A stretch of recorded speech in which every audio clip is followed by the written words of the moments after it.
Saya tekankan satu hal, kalau ada pertanyaan, saya pernah tulis sebuah artikel, judulnya, apakah Islam menyuruh Anda menjadi orang kaya?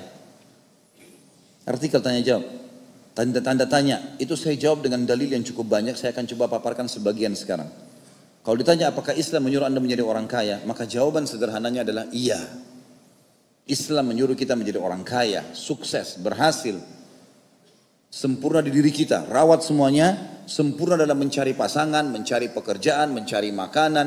Kita disuruh makan halalan dan thayyibah, bagus dan berkualitas, halal dan berkualitas. Kita boleh menikah dengan wanita atau laki-laki yang kita anggap sempurna secara agama dan fisik. Kita boleh memiliki kendaraan yang bagus, begitu pula dengan masalah harta ini. Jadi kita boleh teman-teman, sampai ulama berselisih pendapat tentang masalah mana lebih afdal. Hamba Allah yang kaya bersyukur dengan hamba Allah yang miskin bersabar.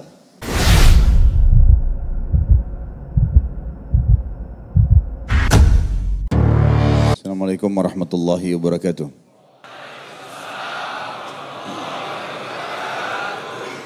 Alhamdulillah. Tidak pernah kita berhenti memuji Tuhan kita Allah, satu-satunya pencipta, milik, penguasa, semua yang di langit, semua yang di bumi dan semua yang di kedalaman lautan, terjangkau atau tidak terjangkau oleh mata kita.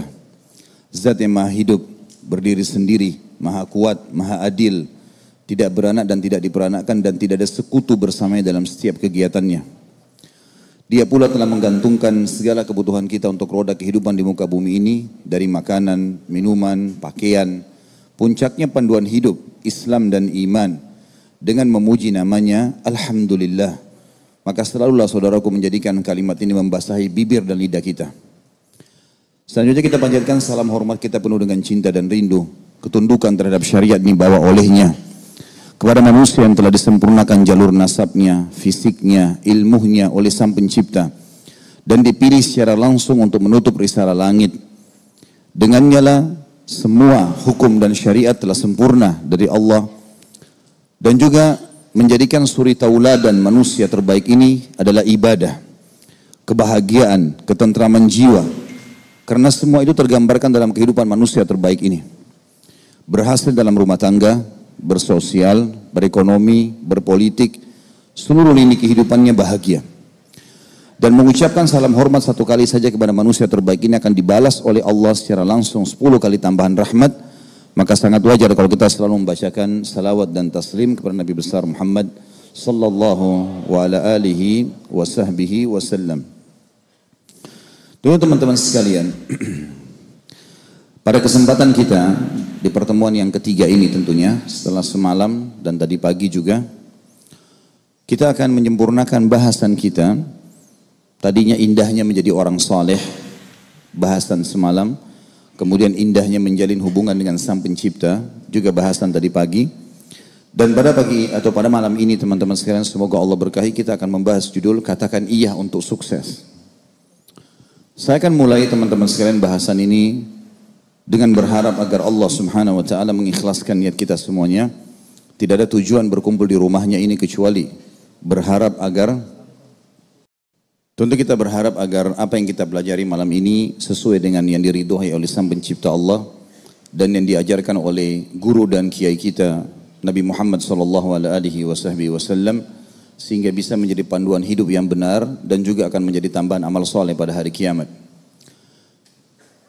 Teman-teman sekalian, ada beberapa hal yang mungkin perlu kita perbaiki. Seperti misalnya, pemahaman sebagian kaum muslimin yang keliru tentang definisi zuhud. Zuhud itu, sebagian orang menafsirkan atau memaknakan adalah meninggalkan dunia untuk akhirat. Jadi orang kalau mau zuhud, zuhud bagian daripada ibadah agama kita.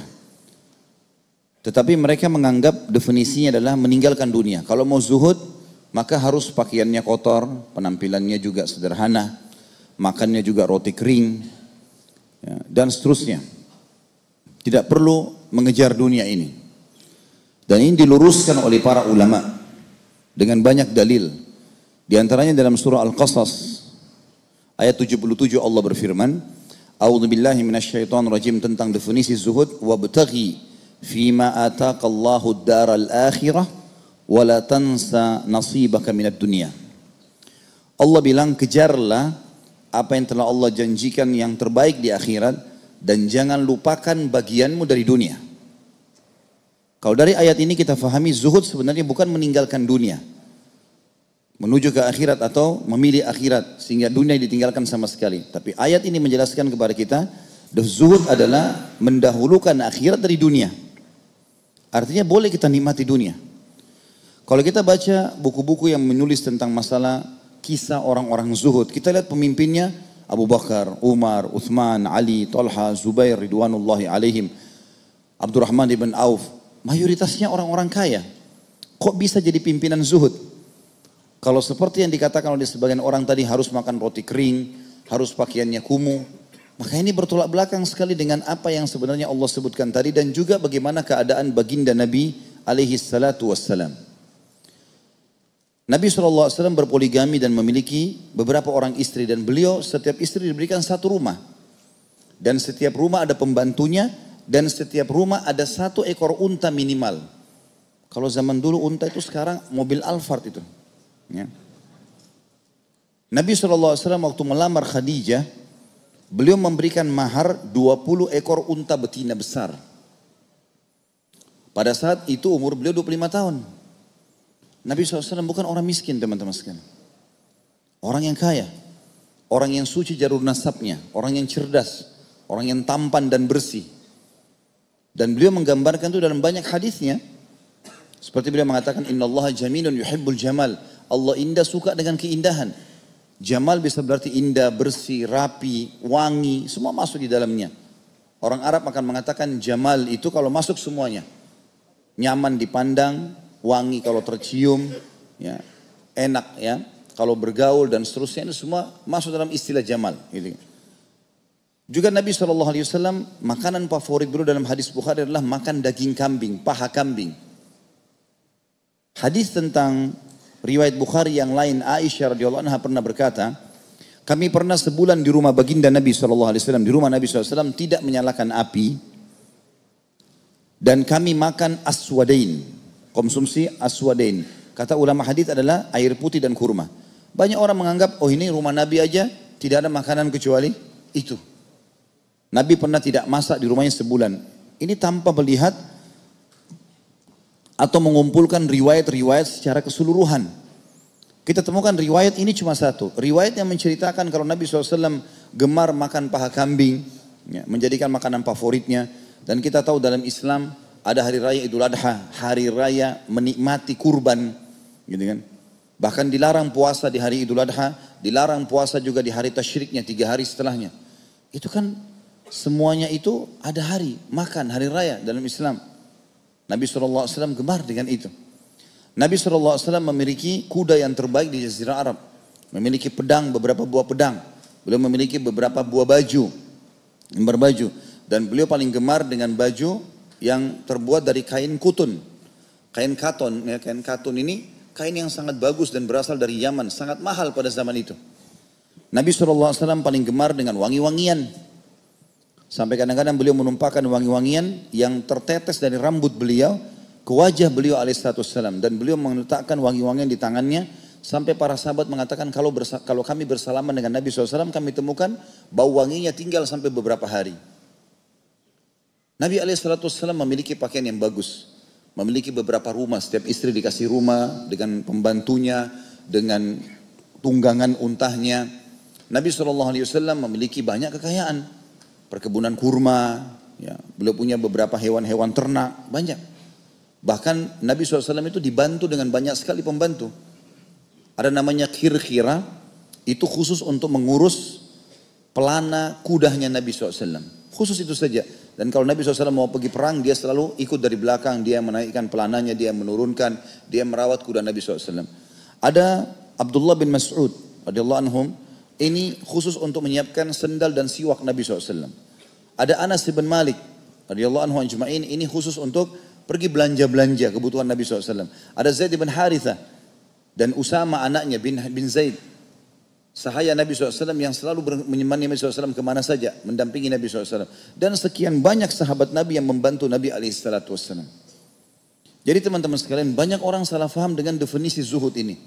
Seakan-akan kalau menjadi muslim, mau menuju ke surga, maka harus hidupnya kumuh, kotor, ya, malas membersihkan diri. Ini semua pemahaman yang salah. Kita tahu dalam Islam teman-teman sekalian, satu-satunya agama yang mulia yang mewajibkan mandi Islam. Kita tahu ada wajib mandi Jumat, ada wajib mandi haid dan nifas, ada wajib mandi junub.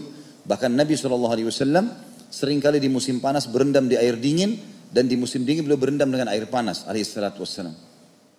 Jadi berbeda sekali bentrok antara banyaknya orang salah faham dengan ini. Jadi kesannya, apalagi kalau sudah hadir di pengajian, ya, kita temukan kopiahnya sudah 7 tahun tidak dicuci. Ya. Mungkin ada akhwat pakai mukena kotor, nggak dipakai, nggak dicuci. Sejadah yang dipakai di rumah kotor, gitu kan? Kalau kita lihat para ulama misalnya, kita pindah ke ulama 4 saja. Imam Malik, Abu Hanifah, Syafi'i dan Ahmad. Lihat bagaimana mereka memahami hukum syar'i. Mereka ulama-ulama besar, ulama madhab. Imam Malik rahimahullah, setiap kali mau mengajar di majlis beliau, menyampaikan hadis-hadis Nabi SAW, pasti pakai baju bagus, pasti pakai minyak wangi. Dan beliau mandi dulu. Pasti kalau mau menyampaikan penyajian, pasti mandi. Kalau ditanya sama muridnya, kenapa anda selalu setiap mengajar pasti ganti baju? Kami mencium bau wangi. Ya. Dan kenapa anda lama kami tunggu? Kata beliau, saya menggunakan baju bagus, saya menggunakan wangi-wangian, dan saya mandi dulu karena saya akan menyampaikan penyampaian Nabi SAW. Mulia agama ini. Mereka fahami itu. Kemudian Imam Abu Hanifah rahimahullah, beliau pedagang sutra terkenal di Irak. Orang kaya raya, Imam Abu Hanifah, imam madhab. Dan untuk menjadi imam madhab ini harus minimal menghafal 500.000 hadis. Tahu dengan sanad-sanadnya. Fulan dari fulan 500.000.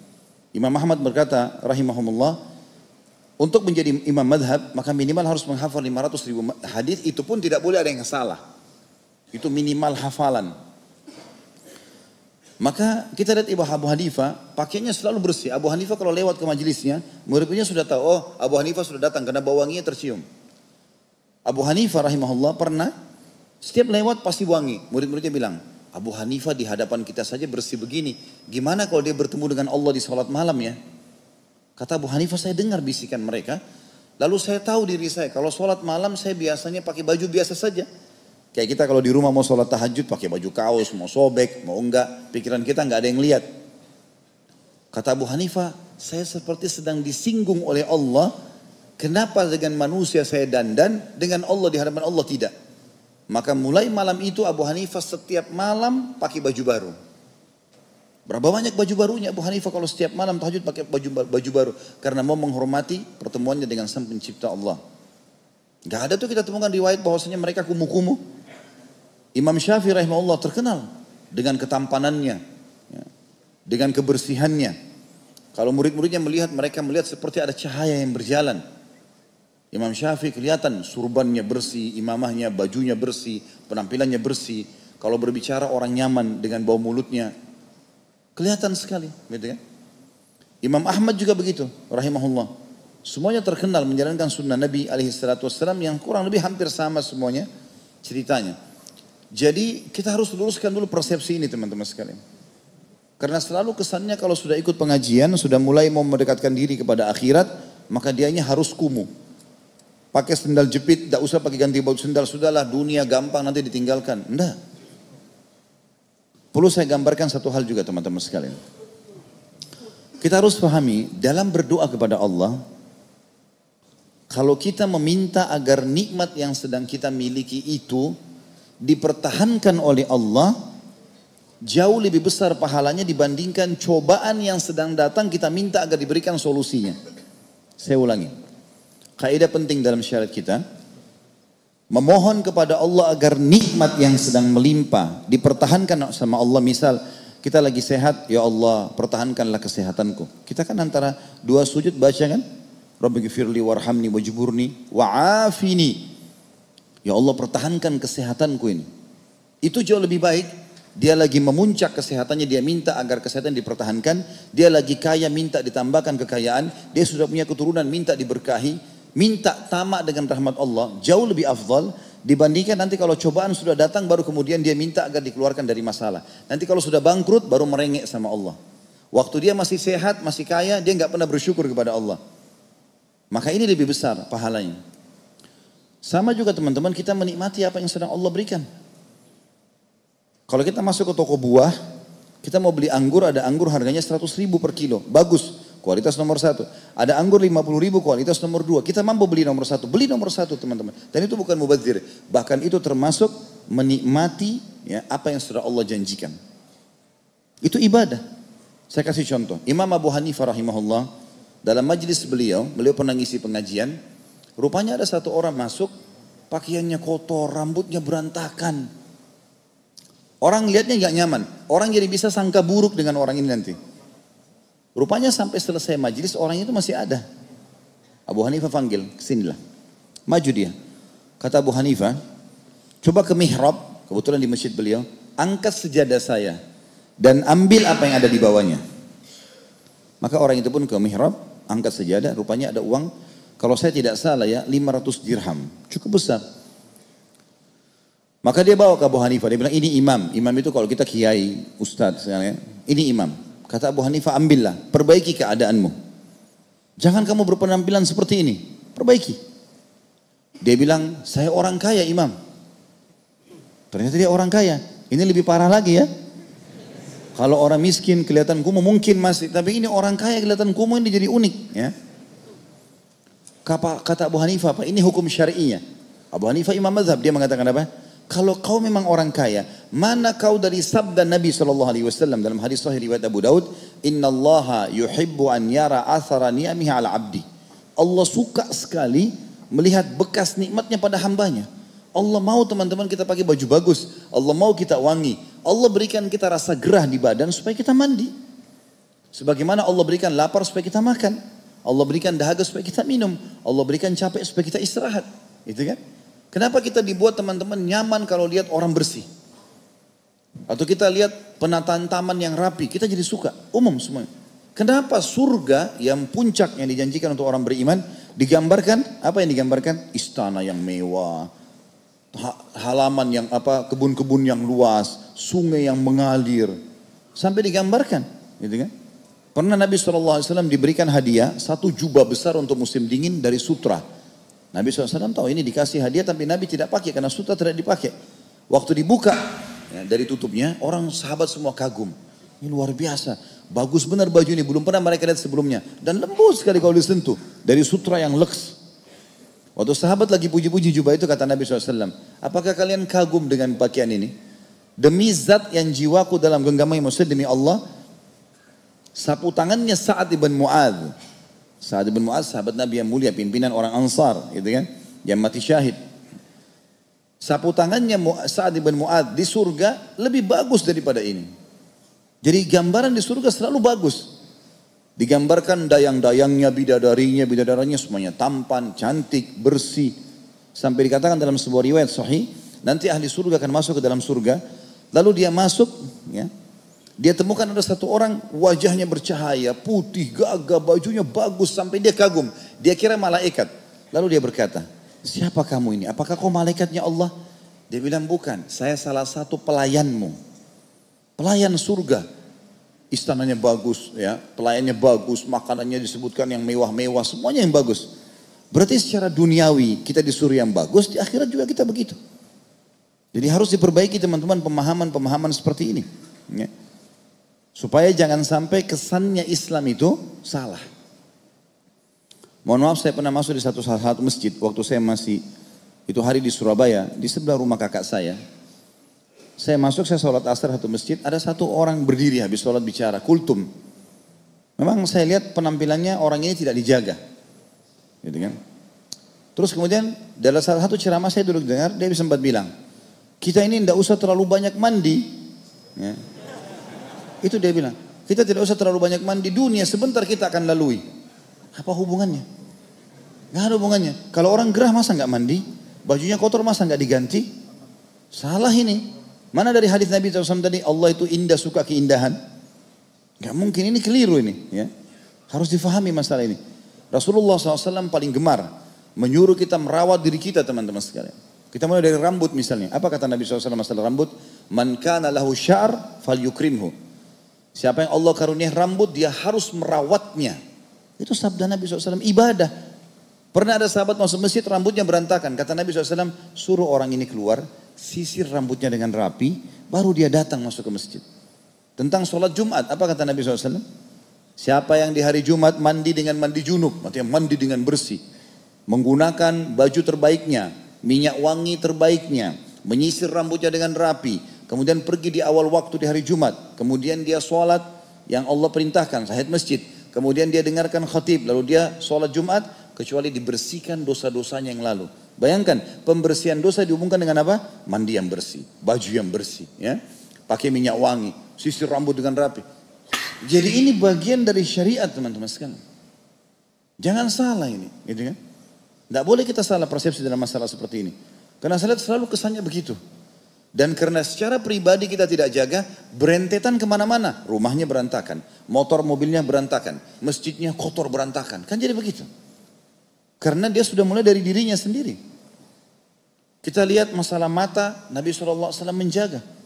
Saking seringnya Nabi SAW menyuruh menjaga mata ini, merawatnya sampai beliau menyebutkan tentang celak yang bernama ismet. Alif, tha, mim, dal.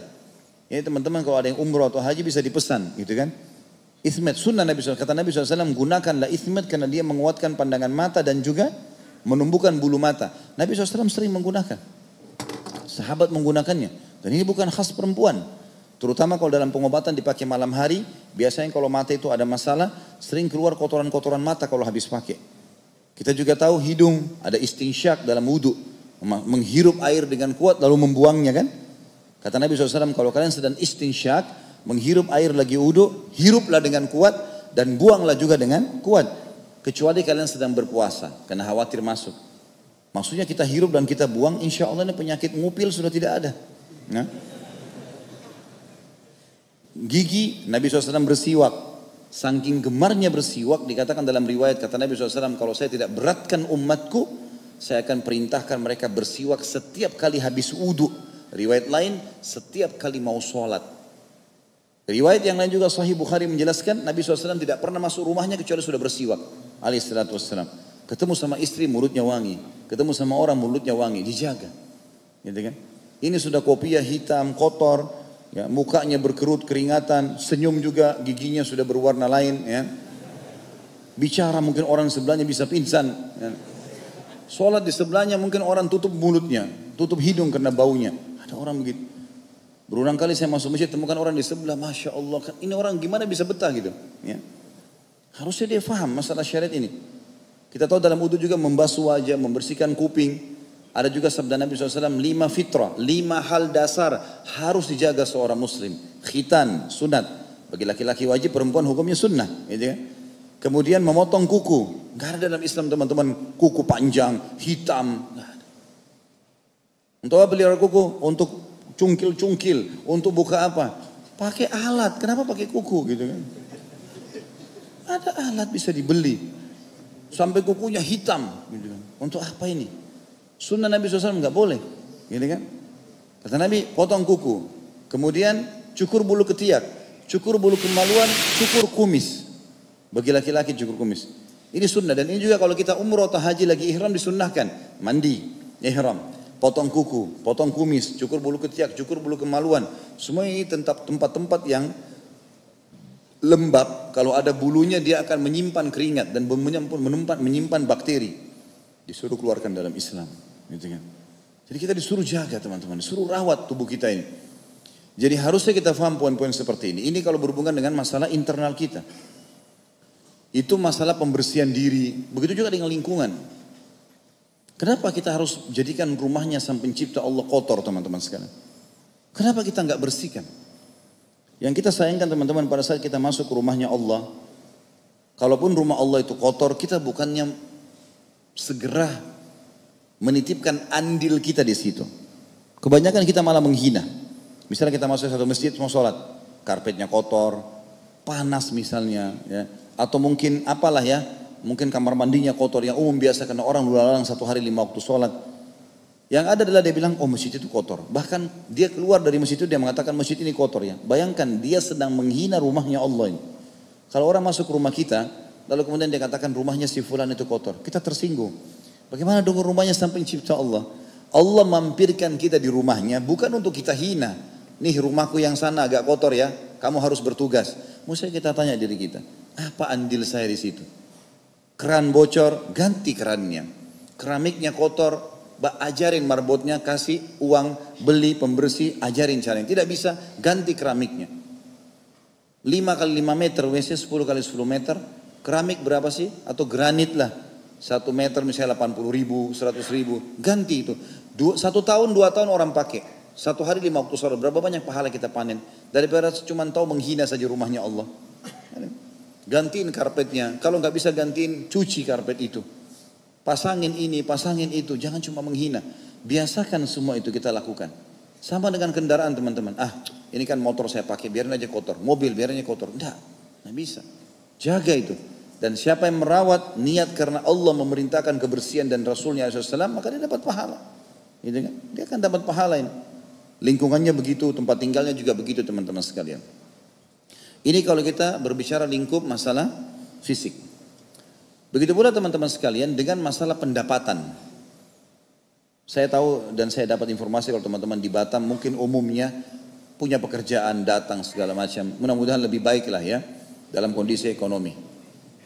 Tapi teman-teman sekalian perlu saya tekankan satu hal. Kalau ada pertanyaan, saya pernah tulis sebuah artikel, judulnya, apakah Islam menyuruh Anda menjadi orang kaya? Artikel tanya jawab, tanda tanya, itu saya jawab dengan dalil yang cukup banyak, saya akan coba paparkan sebagian sekarang. Kalau ditanya apakah Islam menyuruh Anda menjadi orang kaya, maka jawaban sederhananya adalah iya. Islam menyuruh kita menjadi orang kaya, sukses, berhasil, sempurna di diri kita, rawat semuanya, sempurna dalam mencari pasangan, mencari pekerjaan, mencari makanan. Kita disuruh makan halalan dan thayyibah, bagus dan berkualitas, halal dan berkualitas. Kita boleh menikah dengan wanita atau laki-laki yang kita anggap sempurna secara agama dan fisik. Kita boleh memiliki kendaraan yang bagus, begitu pula dengan masalah harta ini. Jadi kita boleh teman-teman, sampai ulama berselisih pendapat tentang masalah mana lebih afdal. Hamba Allah yang kaya bersyukur dengan hamba Allah yang miskin bersabar. Ini panjang pendapat khilaf di antara ulama. Siapa yang lebih afdal di sisi Allah? Orang kaya yang bersyukur atau orang miskin yang bersabar? Setelah saya panjang lebar baca teman-teman, saya simpulkan ternyata ulama mengerucutkan kepada orang kaya yang bersyukur. Apa sebabnya? Lihat dalil-dalilnya. Yang pertama teman-teman sekalian, Allah menyebutkan ayat-ayat Al-Quran tentang ibadah jihad. Atau jihad ibadahnya luar biasa. Orang mati bisa masuk surga tanpa hisab, gitu kan? Allah selalu memulai tentang jihad bi amwalikum wa anfusikum. Berjihadlah dengan harta kalian dan jiwa kalian. Allah enggak mulai dengan jiwa baru harta. Bi amwalikum wa anfusikum, bi amwalikum wa anfusikum. Harta kalian, jiwa kalian. Nabi SAW kalau mau jihad dalam banyak hadis Bukhari Muslim, beliau mengatakan jihad, bersedekahlah. Paling pertama itu dulu. Beliau lalu buka kain besar, seluruh sahabat datang menyumbang. Baru dibentuk pasukan untuk fisik. Harta dulu disuruh kumpul. Jadi di sini teman-teman, poin ini jelas dalilnya kalau harta itu penting dalam agama Islam. Kita lebih dalam sebutkan dalil. Misal masjid ini lagi waktu sholat tiba waktu. Saya ngajak seorang teman, ayo akhi, kita sholat yuk di masjid itu. Sholat duhur misalnya. Baiklah, teman saya mengatakan, iya, saya ikut insya Allah. Kita sama-sama masuk masjid. Waktu sholat di masjid, ini contoh saja perumpamaan. Saya mendapat pahala 10 misalnya Allah kasih karena saya sholat. Teman saya dapat 10 karena dia juga sholat. Tapi karena saya ajak dia, saya dikasih pahala ekstra sama Allah 10 seperti pahala dia. Sebagaimana sabda Nabi SAW, man dalla ala khairin kana lahu mithlu ajri fa'ilihi min gharin yanqus min ajri fa'ilihi syai'a. Siapa yang menunjukkan pada kebaikan, dia akan dapat pahala pelaku kebaikan itu tanpa dikurangi sedikit pun dari pahala pelaku itu. Jadi dia dapat 10, saya dapat 10, tapi karena saya ajak dia, saya dikasih 10 oleh Allah. Kan gitu. Sama semua ibadah begitu. Kita jadi penyebab orang lain mengerjakan, kita akan dapat pahala. Ini majelis ilmu misalnya, teman-teman ada yang memang sibuk dari kemarin, sebarin kasih teman-temannya, terus datang semua 10 orang, 20 orang. Dia panen pahalanya, dia dapat pahala, dia juga dapat pahalanya mereka. Tanpa mengurangi pahala mereka. Baik, kita kembali ke kasus sholat tadi. Saya sudah dapat pahala, teman saya dapat pahala, saya dapat pahala ekstra karena saya mengajak dia. Sadar atau tidak sadar teman-teman, saya sama teman saya telah dipanen pahalanya oleh imam. Karena imam dapat pahala makmumnya. Sadar atau tidak sadar teman-teman sekalian, hukum syar'i muadzin panen pahala satu masjid. Karena dia yang memanggil, gitu kan? Dan ada orang yang lebih hebat lagi teman-teman sekalian. Orang yang menyumbang dengan hartanya bangun masjid. Karena semuanya dia panen pahalanya. Mau saya, mau teman saya, mau imam, mau azin, karena dia menyumbang dia dapat. Dengan apa ini? Dengan harta teman-teman. Dengan harta, gitu kan? Dan perlu kita tahu teman-teman sekalian, potensi yang Allah berikan kepada kita sama loh. Waktu kita sama 24 jam, mata kita sama 2, hidung kita 1. Kalau orang-orang yang mampu itu misalnya berhasil, sukses, baik di pendidikannya, di ekonominya, kekayaannya, mungkin di rumah tangganya, mereka itu teman-teman sekalian sama. Kalau mereka punya waktu 27 jam, kita 24, mungkin mereka punya ekstra waktu. Ini enggak, waktunya sama. Ya, matanya juga 2 sama dengan kita, sama 2 kakinya. Cuma yang penting bagaimana kita memahami masalah itu. Bagaimana kita jadikan itu sebagai landasan. Ya. Abdurrahman ibn Auf radhiyallahu anhu, sahabat Nabi yang mulia, itu sampai pada saat dia menjadi berusaha di Mekah, di Madinah, mulai buka usaha, dia datang dengan pakaian di badan. Begitu dia tiba di Madinah, dia nggak ada duit sama sekali. Dipersaudarakan dengan Sa'ad radhiyallahu anhu, Sa'ad ibn Ubadah.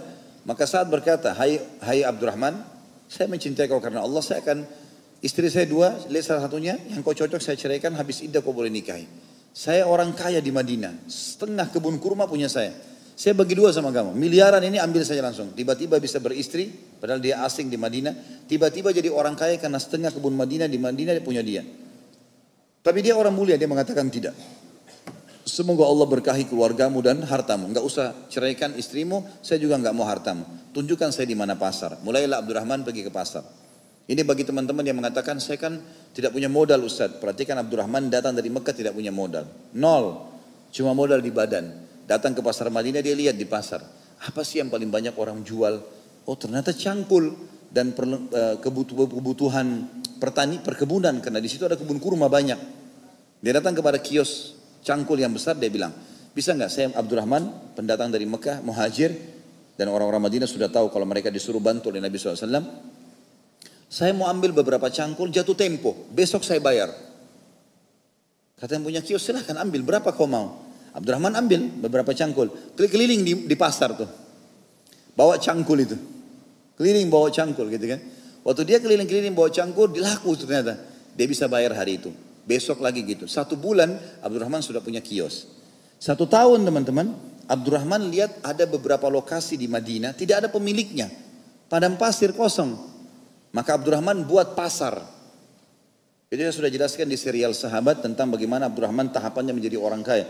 Dia buat pasar, dikasih gratis, siapa saja pedagang Madinah mau ambil di sini. Kalau ada yang mau menyumbang, silahkan, sedekah, silahkan, dikumpulin sama Abdurrahman. Sampai teman-teman waktu dia meninggal, dia menjadi orang terkayanya Madinah pada saat itu, radhiyallahu anhu, dan gudangnya penuh dengan emas, saking banyaknya emasnya, sampai emas itu sudah melengket satu sama yang lain.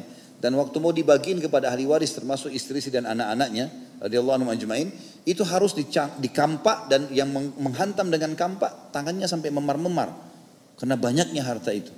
Tapi Abdurrahman ibn Auf adalah pimpinan orang-orang zuhud di dunia, masyhur gitu kan. Jadi jangan sampai kita salah paham dengan hal-hal seperti ini teman-teman. Judul kita, katakan iya untuk sukses, adalah sempurnakan semaksimal mungkin yang kita bisa jangkau. Merawat diri kita, mendapatkan pendapatan, mencari pasangan, titel pendidikan, ya, pasangan, ya, ibadah, semua harus yang terbaik. Jangan setengah-setengah. Kalau dalam bahasa ibadah kita yang paling afdal. Gak usah setengah-setengah. Sekalian bisa.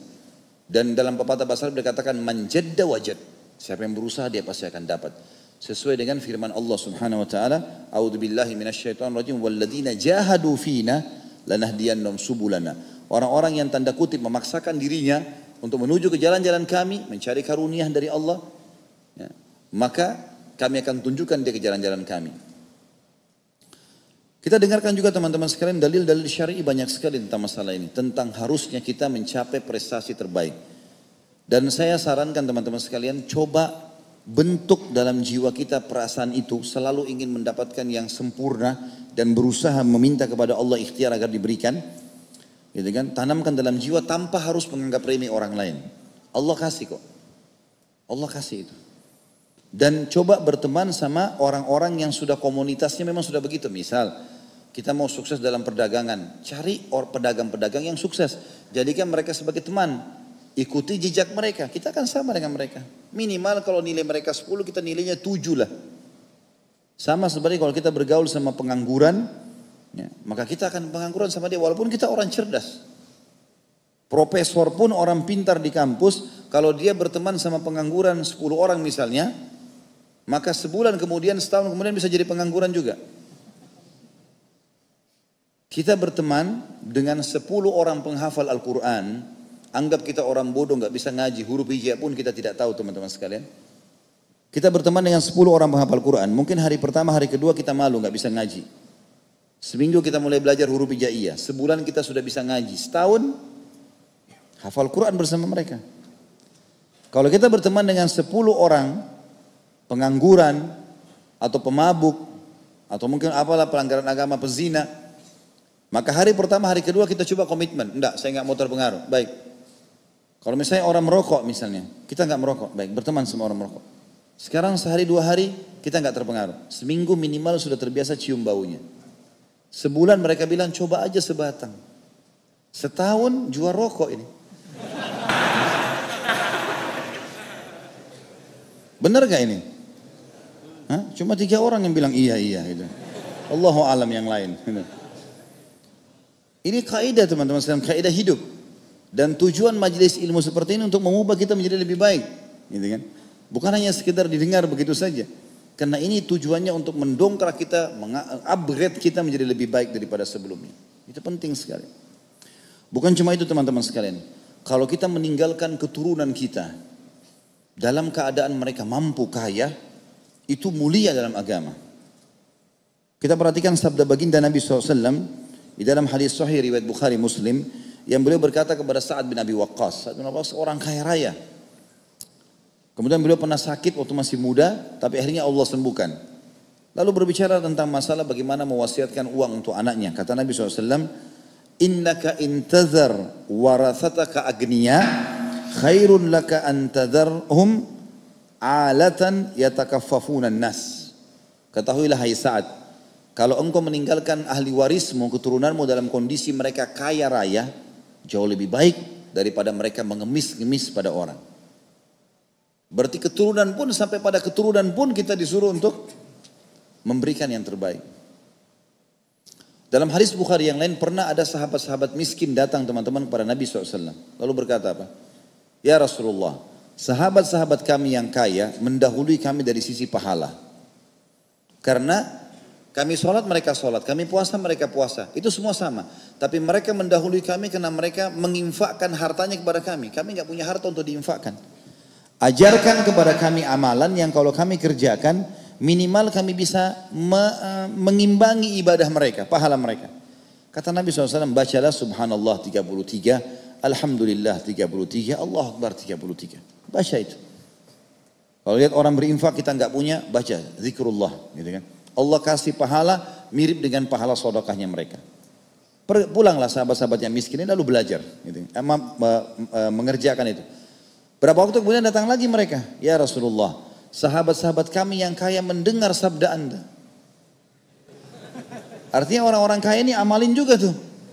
Minta diajarin amalan lain lagi. Apakah Nabi SAW ajarkan lagi teman-teman? Tidak. Kata Nabi SAW, "Dzalika fadlullahi yu'tihi man yasha." Itu karunia Allah yang Allah berikan kepada siapa yang dia suka. Dipuji dalam Islam orang-orang yang seperti ini keadaan teman-teman sekalian. Jadi kita harus paham, prestasi-prestasi ini kita disuruh kejar oleh Allah Subhanahu wa taala, tapi harus kita fahami. Sabda Nabi SAW, "Ni'ma malus salih biyadi abdis salih." Sebaik-baik harta, ya, itu yang berada, sebaik-baik orang saleh yang di tangannya ada harta yang saleh, harta yang baik. Allah Subhanahu wa taala menyuruh juga kita menikmati apa yang Allah telah siapkan teman-teman dalam surah Al-A'raf ayat 32 yang berbunyi, A'udzubillahi minasyaitonirrajim, kul Man harrama zinatallahi allati akhraja li ibadihi wat tayyibati minar rizq.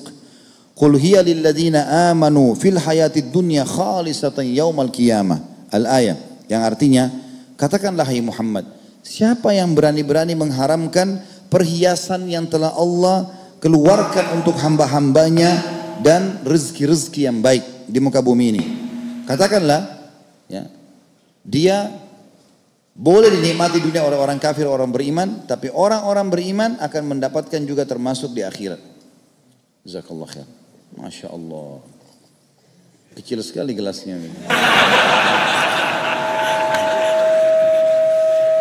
Baik, ayat ini jelas, ya, menggambarkan kepada kita teman-teman sekalian, bagaimana kita disuruh menikmati apa yang Allah kasih. Suruh menikmati, silakan nikmati. Tidak ada larangan. Yang kita tinggalkan cuma yang diharamkan saja. Yang halal silakan nikmati. Juga dalam firman Allah dalam surah Al-Mulk ayat 15. A'udzu billahi minasyaitonir rajim. Huwallazi ja'ala lakumul arda dhalulan famshu fi manakibiha wa kulu min rizqi wa ilaihin nusyur.